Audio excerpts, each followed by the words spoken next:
Кутман таңыздар менен улуттук канал таңкы замананы көрүп жатасыздар. Ысык көл областында пластикти колдонууга тыюу салуу боюнча мамлекеттик компания өзүнүн ишин баштаптыр. Бул багытта сөз кылуу үчүн студиябызга атайын меймандарды чакырганбыз.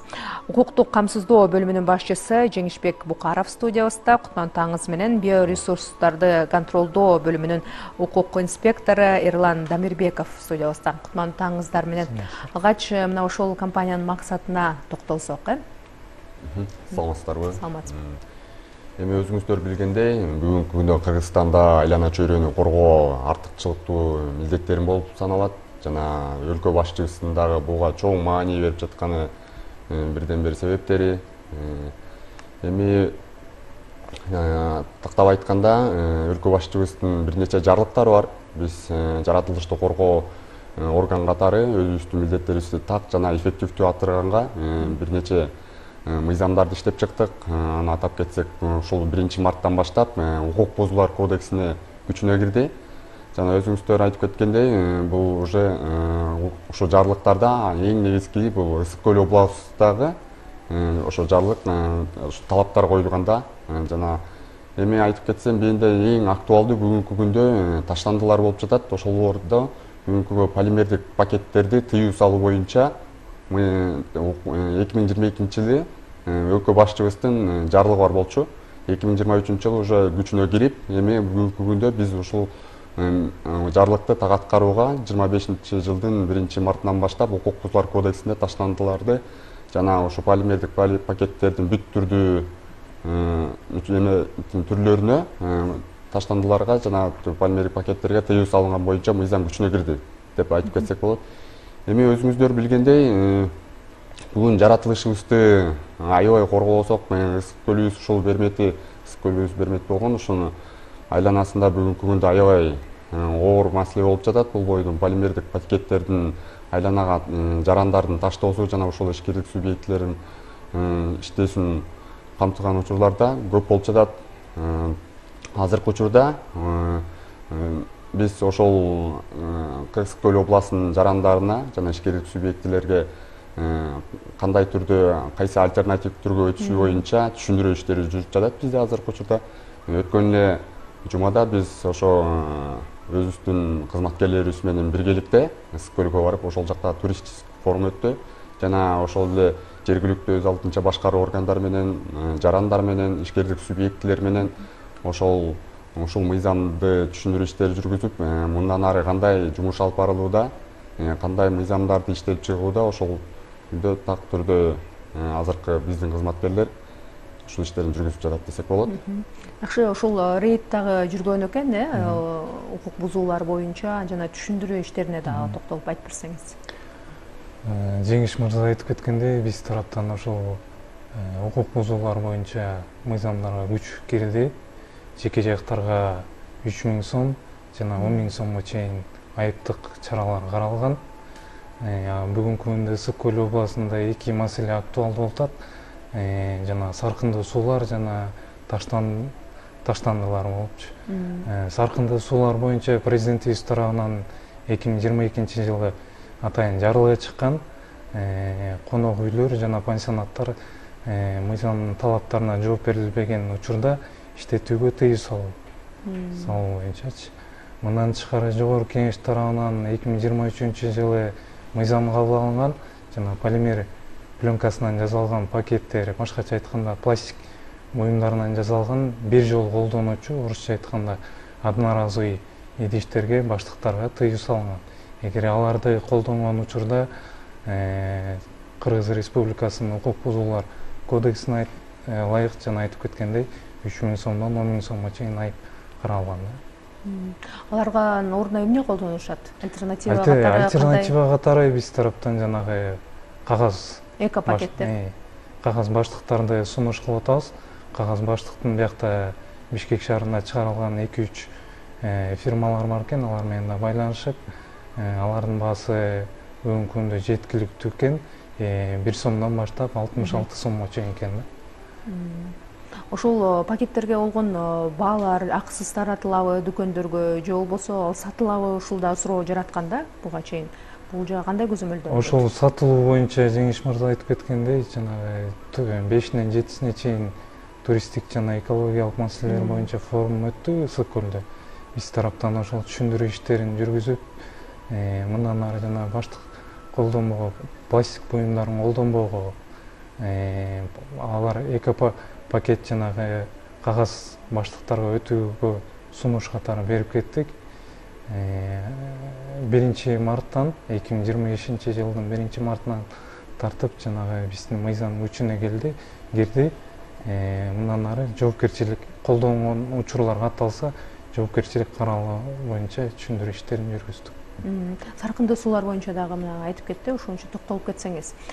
Конок үйлөр, пансионаттар ал кандай текшерилет, кандай тазаланышы керек тартиби таризине токтолсоңуз. Эми бүгүнкү күндө Ысык көл областында саркындуу суулар боюнча да көп аябай жагдайлар бар. Биз ошо өлкө башчыбыздын жарлыгы боюнча былтыр 2024 жана 2023 жылдары чоң талаптар коюлган саркындуу суулар боюнча. Эми биз азыркы учурда эми ушул мыйзам менен 1 марттан баштап биз дагы ошо саркындуу суулар боюнча мыйзам кошулуп кеттик. Алардын талаптарын жана сакталышы боюнча дагы ошол жакта ошол ишкердик субъектилердин талаптарын жогорулатуу боюнча да ушул мыйзам менен камтып кеттик. Жана bundan тышкары бүгүнкү күндө кошумча түрдө дагы башка мыйзамдар да иштелип атат. Ошо саркындуу суулардын эгерде айлана чөйрөгө чоң залалын келтирип жатса, биз анда токтотууга өзүнчө бир порядок иштелип атат азыр. Анткени өзүңүздөр билгендей, эми ошол эле жеке жарандар иштеп жаткан ошол пансионаттарды жана эле ошол ишкерлик субъектилер эми мындай айтканда мыйзамды так аткарып жаткан ишкерлик субъектилер бар. Бирок ошол эле биздин Ысык көлдүн жана жаратылышка залалын келтирип жаткан мындай чоң көйгөй жаратып жаткан ишкерлик субъекттер жеке жактар да бар да. Биз ошону өзүбүздүн милдеттерибизди так жана эффективдүү аткарганга биз ошол боюнча азыр администрацияда ошол ишкерлик субъектилердин порядогун приостановление деп коет, порядок приостановления деятельности мындай айтканда. Ошол ишкерлик субъектилердин жоопкерчилигин чоң карата түрдө биз бүгүн мыйзамды иштеп дагы мындан ары чоң күчөтүүгө алып барууга деп үмүттөнүп отурабыз. Негизи болсо ошол чоң шаарларда канализация ал үчүн курулган болчу. Алдыңкы пландарда ошол берки шаарларга дагы айылдарга чейин да курууну пландап жатышкан. Бул иш азыр кандай жүрүп жатат? Бул боюнча былтыр кайсыл аймактарга азыр салынган? Былтыр 2024 жылы Балыкчы шаарында саркындуу сууларды тазалоо боюнча атайын проект менен саркындуу суу тазалоо канализация боюнча азыр жыйынтыгына чыгып иштеп жатат. Ошол эле Долбоор, Чолпон Ата жана Каракул шаарларында иштеп атат. Буюрса 2027 жылы бүтөт деген ойдобуз. Жеке жактар анын ордуна кандай альтернативаны сунуштайсыздар? Жеке жактарга дагы атайын частный фирмалар бар. Алар аркылуу иш неме кылса болот. Келишим түзүп, саркындуу сууну тазалоо боюнча атайын сооружениялар бар. Ошолор менен келишим түзүп, алар келип орнотуп кетет. Бирок көп учурда анын баалары бир топ жогору экенин аныкташкан, ал боюнча дагы өткөндө форумда талкуу болду. Ошол фирмалар азыр банк аркылуу насыя катары берип атышыптыр да. Демек насияга узартуу мөөнөтү менен алса болот. Ысык көлдө жана Соң көлдө балыктын өндүрүмдүүлүгүн кармоо үчүн, көбөйтүү үчүн атайын мораторий жарыялаган болчу. Бул тууралуу дагы сөз болгон экен. Ушуну айтып берсеңиз. 2023 жылы президентибиз тарабынан жарлык чыккан Ысык көл жана Соң көл акваториясында 3 жылга мораторий кирген. Ал жерде мыйзамсыз кармоого, балык кармоого тыюу салынат. Биздин кызмат тарабынан 2024 жылы 66 мыйзамсыз факты катталды. Жана мыйзамсыз салынган жана синтетикалык торлор 42.300 метр, башкача айтканда 423 дана синтетикалык торлор алынды. Алынган торлор атайын мыйзамда белгиленген тартип менен жараксыз абалга келтирүү менен таштоочу жайга ташталды. Ошол менен бирге биздин кызмат тарабынан жергиликтүү жарандарга балык запасын коргоо жана сактоо боюнча түшүндүрүү иштери жүрүп келе жатат азыркы. Ошол түшүндүрүү иштерин кандай тартипте жүргүзөсүздөр? Көп учурда көрнөк жарнактар, атайын акциялар болчу эле, ошондой пландалып жатабы жеткиликтүү болуш үчүн?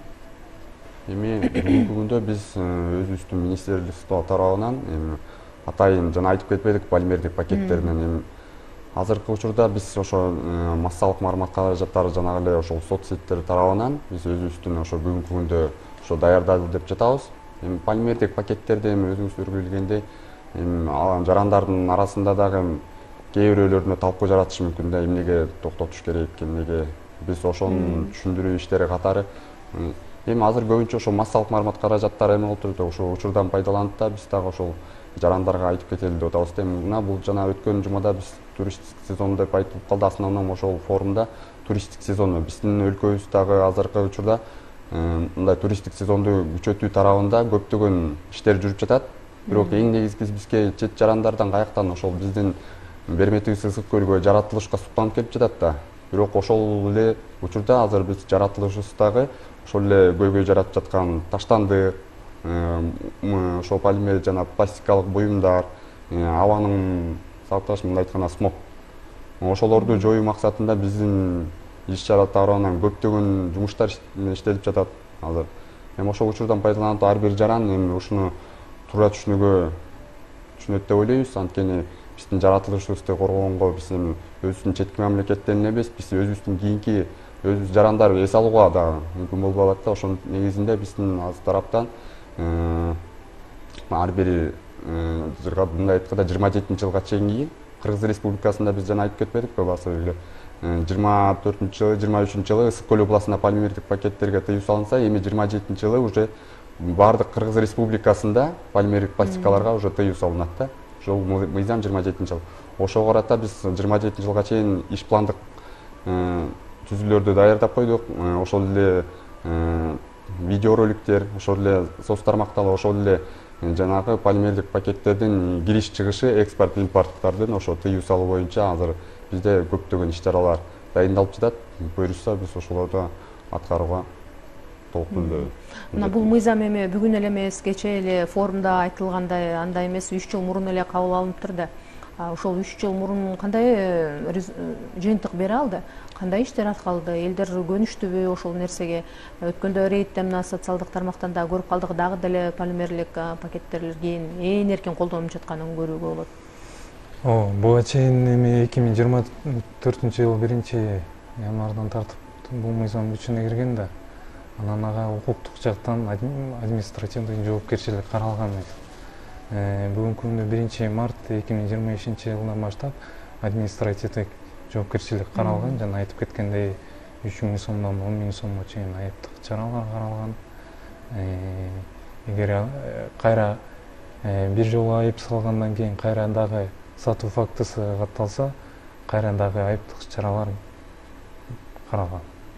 Айыптык чаралар ошол сатып жаткан дүкөнгөбү же сатып алып жаткан кардарга дагы каралабы? Дүкөнгө дагы, сатып алып пайдаланып жаткан кардарга, жаранга дагы. Кандай көзөмөлдөнөт ошондо? Эми биз тараптан азыр биз тараптан билдирүүлөр берилип атат сатып жаткан дүкөндөргө. Билдирүүлөр берип, биринчи мыйзамдын ошол 213 беренин биринчи пунктун алайык, биринчи билдирүүлөрдү беребиз, андан кийин чаралар каралат.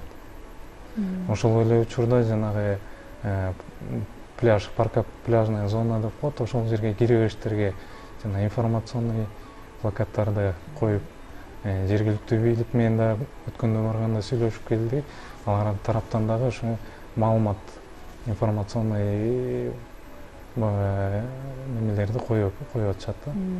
Ошо маалымат таркатууда турат да биринчи маселечи. Форумдун негизинде айтып турсуздар, жергиликтүү калкты дагы чакырабыз деп ушуну жарнамалоодо. Ал кандай тартипте жүрөт? Эми жергиликтүү калкка ошол массалык маалымат каражаттары аркылуу жана жанагы информационный щиттер аркылуу жеткирип атабыз. Жок, жергиликтүү калктар ошол таштандыны чогултууда, илгечтүү келген меймандарды туура тосуп алуу, таштан каякка ыргытуу маданияты тууралуу окууларды өтүшөбү? Албетте биздин жергиликтүү инспекторлор тарабынан жанагы пляждарды эс алып жаткан жарандарга карата барып түшүндүрүү иштерин, жолугуп түшүндүрүү иштерин жүргүзүп, эгер ошондой пластикалык буюмдарды колдонуп жаткан болсо айыптык чаралар көрүлөрү боюнча буга чейин бир эмес бир нече жолу өтүп келген. Эми мындан ары чаралар көрүлөрүн эскертип кетебиз сиздердин силе берүү аркылуу. Азырынча эскертип атабыз дебейли, Рахмат сиздерге, ийгилик каалайбыз. Урматтуу телекөрүүчүлөр, заманабыздын көрсөтүүсүн бир аздан соң жыйынтыктайт. Ага чейин жакшы музыка жаңырсын.